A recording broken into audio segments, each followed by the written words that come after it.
Ramban in the beginning of last week's parsha, yesterday's parsha, Parshas Vayechi, the Ramban discusses how going down to Mitzrayim, Yaakov's descent to Mitzrayim, and ultimately Yaakov coming out of Mitzrayim to be buried in Eretz Yisrael was a Maisa Avos Siman Labanim. It was a sign of what the future Galus of the Jews in Egypt, the future Galus, the Galus of nowadays, the Galus, the exile of the Roman exile that we find ourselves in today, what it's going to be like. And he goes through six different examples. For example, the first is, why did the Jewish people go down to Mitzrayim originally in the times of Yaakov Avinu? He says it was the brothers' fault, right? The Jewish people themselves caused the issues with Yosef that they had to end up down in Mitzrayim. And he says the same thing was ultimately in the exile that we find ourselves in today. Same thing, we caused it for ourselves, that ultimately we will have to be in exile, we get kicked out, the Beis HaMikdash be destroyed, kicked out of Eretz Yisrael, when we find ourselves where we are today. He says that they went down because of a famine. He points out, the Gemara in Gittin says that the reason the Romans were able to take us over was because of a famine in the times of the second Beis HaMikdash. And so on. He gives different examples that parallel going down to Mitzrayim, coming out of Mitzrayim, and our exile today. Rabbi Leader told me, he said that's why he thinks Rashi brings a chazal that Goren Ha'atad. Rashi says, what was Goren Ha'atad in last week's parsha? It was that when the Bnei Yisrael were carrying out the Aron of Yaakov to be buried, so the kings of Canaan, the princes of Ishmael, they saw Bnei Yisrael coming and said, okay, we're going to go kill them, we're going to attack them. And when they got there and they saw the crown of Yosef sitting there, they took off their crowns and placed it down. Very strange story that you're trying to think, well, what was the point of telling us this exactly? So a leader explained, because that was coming out of Mitzrayim, coming back to Eretz Yisrael, and it was a Maisa Avos Siman Labanim teaching us what it was going to be at the end of the days, like we say in Aleinu,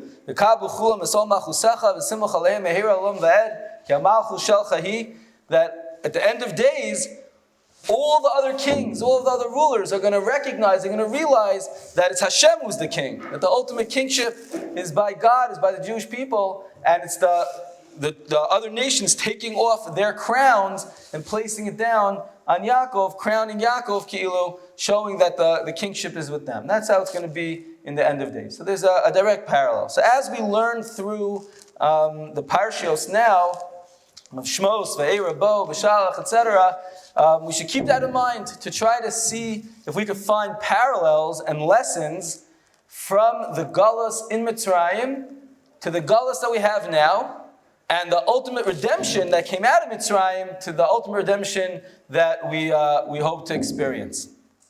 So I'd like to just share one idea from the beginning of this week's Parsha that the Beis HaLevi writes in Parshas Lech Lecha, the Nitziv writes in the beginning of this week's Parsha, the Mariel Diskin writes, all on their own seem to say the same idea. And that is as follows. We know that Yaakov, when he went down to Mitzrayim, like we say in the Haggadah of Pesach, he went lagur sham. He went to sojourn, as they translate over there. Hang out. He went to hang out. He didn't go lihishtakei Hashem, to be shakua, to be engrossed in Mitzrayim. He went to hang out. He went to a specific place, Goshen. That's where they were going to live. He sent Yehuda down to set up a Beis Medrash, that they'd have a Torah learning, be able to share their values, keep their identity over there in Goshen. That was the way that it was supposed to, things were supposed to play out. But we know, in this week's Parsha, all of a sudden the Jewish people, the Mitzrayim start hating the Jewish people and start adding on tons of work and really causing lots of issues, tremendous difficulties for us in Mitzrayim. So what happened that all of a sudden the Mitzrim changed to just having them live around in Egypt to all of a sudden starting to pressure them, starting to subjugate them? What was the turning point? So they point out that it's explicit in the Pasuk. The Pasuk says, Vatimalei ha'aretz osam, that the simple explanation is that the Jewish people started to multiply, a lot of people, and started to fill up. Vayakam melech hadash al Mitzrayim. Then there was a new king with a new idea, new rules of how he wanted to rule over the Jewish people and hurt them and give them tsaros. So the Netziv points out that the lashon vatimalei haaretz osam, that the aretz became full with them, should have been mayhem, that they were full mayhem from them. The land was full from them. A lot of kids, multiplying, lots of births. It was full from them. What's this lashon of osam? So he explains that the Torah is coming to teach us that it wasn't just that all of a sudden the population of the Jewish people became so great. That's not what the point is. What the Torah is coming to highlight is that while till that point, Bnei Yisrael lived in Goshen, they lived in their, bungalow colony, they lived in their community, with their people, with their private influences, etc. All of a sudden, they started to buy open houses, the real estate market opening up all over the place in Egypt. They started to move to that place, to this place, to that place, to the extent that the entire Aretz, the whole Egypt, that till now was filled with Egyptians, started to fill with the Jewish people. And Osam, he says, is related to the word imam. They became like them. They started to become like the Egyptians. The Egyptians lived over there on that block. Okay, so we'll move to that block. Oh, there's an apartment open over there. Not a single Jew in a 100-mile radius. Doesn't matter. Cheap rent. We're going over there. And all of a sudden, Vatimalei haaretz osam, the Jewish people started spreading out from Goshen, and they started to live amongst the Mitzrim. Now, why did they do that? It wasn't just because the real estate was cheap. There was a deeper explanation. And this is what the Netziv speaks out, Mariel Diskinik speaks out. He says that once Yaakov died, they started getting nervous. Because they knew that all of a sudden things might get rough now. So what are you going to do? How are they going to protect themselves? They don't have a Yaakov. Yosef's not around. What are we going to do? How are we going to survive over here? So they strategized that they'll start to become buddies with the Egyptians. If the Egyptians respect them, if the Egyptians like them, if they start to become friendly neighbors with the Egyptians, maybe they'll leave them alone. To the extent that the Medrash says that they stopped performing bris milah. Because bris milah was the mitzvah, is the mitzvah that clearly segregates us, identifies us as different than the non-Jews. And the Jewish people in Mitzrayim started to feel that the only way they're going to be able to survive this one is if they assimilate, if they integrate well into the Egyptian community, into their way of living. And therefore, they also move next to them. Shouldn't just be Goshen living all on their own, separate, distinct, different, look different, act different, speak different. That's not the way. We have to go ahead and we have to try to become one with our Egyptian neighbors. So they started to move there. Not just the bris milah, they also started to live with them. And therefore, the next part of the pasuk, Vayakam melech hadash al Mitzrayim. All of a sudden, once the Jewish people started doing that, when they started to change their attitude, when they started to assimilate amongst the Egyptians, all of a sudden things had to change. And the Beis Halevi speaks out. This was for the benefit of the Jewish people. We thought, oh man, they were so bad. They hurt us. They subjugated us. They really, tortured us. He said that was the biggest bracha that ever happened to the Jewish people. Because once they hated us, so we can never become like them anymore, right? If someone hates you, you don't want to be like them, and they don't want to be like you. You might stop moving to their block when the people hate you, and they're going to torture you every single day. So the response of Vayakam melech hadash al Mitzrayim, there's going to be a new king that's going to torture the Jewish people, was a direct response to the fact that Vatimalei Haaretz Osam, that we wanted to fill our communities, wanted to fill ourselves with the Egyptians. Comes along a new king, say, hey buddy, we don't want you. You're not invited. We hate you. And we're going to make you work, and we're going to make it difficult, and we're going to ruin your life. And then all of a sudden, the walls, the barriers are going to be set up. The Mariel Diskin says, in Parshas Lech Lecha, it says, Hashem says, Ki ger yeh zaracha be'eretz lo lahem. That you're going to be in an eretz lo lahem, an eretz that doesn't belong to you, a land that doesn't belong to you. Then va'avadum va'inu osam. Then they're going to go ahead and afflict you. They're going to go subjugate you. But if you're going to keep yourselves in Goshen, that was a place that belongs to you, then you won't have a subjugation. It's only when you move into the territories that's in Eretz Shelo Lahem, a land that doesn't belong to you, where you're not supposed to be, then there's going to be a subjugation. But if you just stay in Goshen, the land that was designated for you, given to you, the place for you to be, then you wouldn't have the subjugation. And guess what?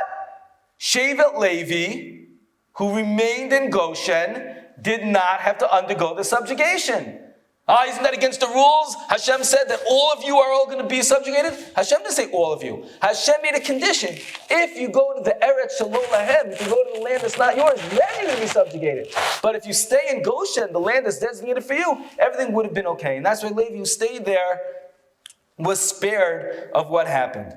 So we see that the whole impetus for the subjugation, for the difficulties in Mitzrayim to occur, was a response to us trying to adapt to Egyptian society, live with them, look like them, not have bris milah, etc. The response was, Hashem said, I'm going to make it that they hate you. That's a bracha. It's a bracha in disguise, but it's a bracha, and this way you won't be able to assimilate all the way. Now this clearly, right, is indicative of our galus, the exile that we're in. And this was a strategy that was used for generations upon generations, that people said, if we just start acting like our neighbors, if we start acting like the non-Jews, so they'll accept us, they'll give us jobs. If I don't wear my yarmulke at work, I'll get a better job. If I don't keep Shabbos, I'll be able to keep my job.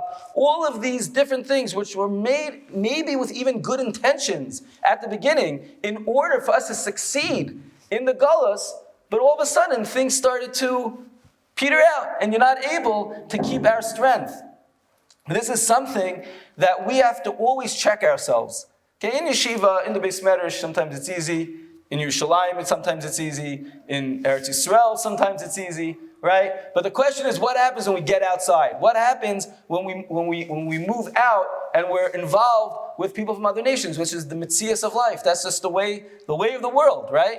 So what's going to happen now? We're going to be nervous to go to a business meeting. We're going to be nervous to go for an interview. We're going to be nervous to go here and there because what are they going to think of me? How are they going to treat me, etc.? We have to make sure that we're super strong in what we believe. We have to make sure that we don't allow our guard to go down. We have to make sure that we don't lose focus of what happens. Because as we see, the message of this week's parsha is that the second Vatimalei Haaretz Osam, so now Vayakom Melech Dash, you thought this guy was your buddy, and all of a sudden it wasn't that way. And they tell all these stories of the Germans, the Nazis, who were so nice to their neighbors and so polite, etc. And then all of a sudden, they were the ones in the concentration camps not being that way. It turns our back on us. Doesn't mean you can't be nice to people. Doesn't mean you can't work with people. But we have to realize who we are, and we have to realize what we believe in and what we stand for. And it's very important that we don't just wait until we're out there and then we say, okay, I'll remind myself, Rossman gave a schmooze about this, I'll remind myself in the future that I should go ahead and do it. It's not good enough. We have to now, every single day, try to check all of our actions to make sure that what we're doing is because we value and we believe that this is the right way to go. Right? Who do we idolize? What makes us excited? A new movie comes out. So, now we're all excited. If that's what gets us going. So then it's the culture of the non-Jews that is motivating us.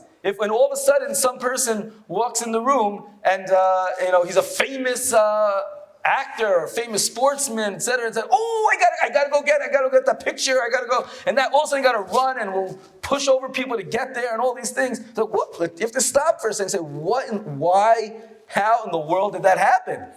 Where did I get that value from? That's an important thing for me. That this is something that I want to go for, and we all have it in some place. Well, it happened to me recently. I walked out of the new building. This was the strangest thing in the world. Okay, I walked out of the World Center on floor 0 by the Kotel to go to have a mincha. And there were like these 5 guys doing flips and dancing right in front.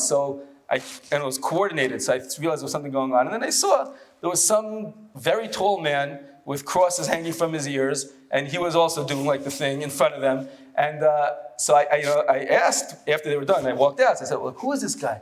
So he said, "Oh, he's a zamar." He said this to me in Hebrew. He's some Israeli singer.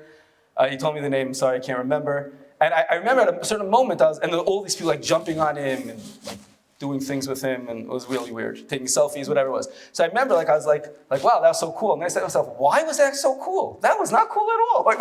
I'm like, I don't know who that guy is. I never saw him before, never will see him before. It means nothing to me. But for some reason, I just got caught it. Wow, that's cool. It's not cool at all. But we get stuck in these. This is how we were brought up. This is what we get pulled towards. So we have to try to see and try to always reevaluate ourselves to make sure that that's not what's pushing us. That's not what's exciting us. What should be exciting us is the things that we value, the things that we think are really important, that are going to get us close to Hashem, that's going to help us help people, that's going to help ourselves grow. That should be what pushes us. And that should be the only thing that gets us excited. Okay? That's a lifelong growth process to get that. But we don't have to wait till one day, I would have a business interview, should I wear the kippah, should I not wear the kippah? That's for then, and that should be obvious. But the more that we constantly remind ourselves, even for 30 seconds a day, to try to evaluate what is that's pushing us, what is trying to motivate us, that, in Mir Hashem, when we get to maybe even tougher opportunities or challenges, we'll be able to stand up to them in the most successful way. So Bez Hashem, we should all take time again while learning through these parashos to try to make it very, very applicable to our struggles, our exile today. And then Bez Hashem, as we do that, we will become clearer to those challenges. We'll become clearer to how to overcome those challenges, work through them now, so that Emir Hashem will all be zocheh to see the geula. Meir v'emeinu, amen.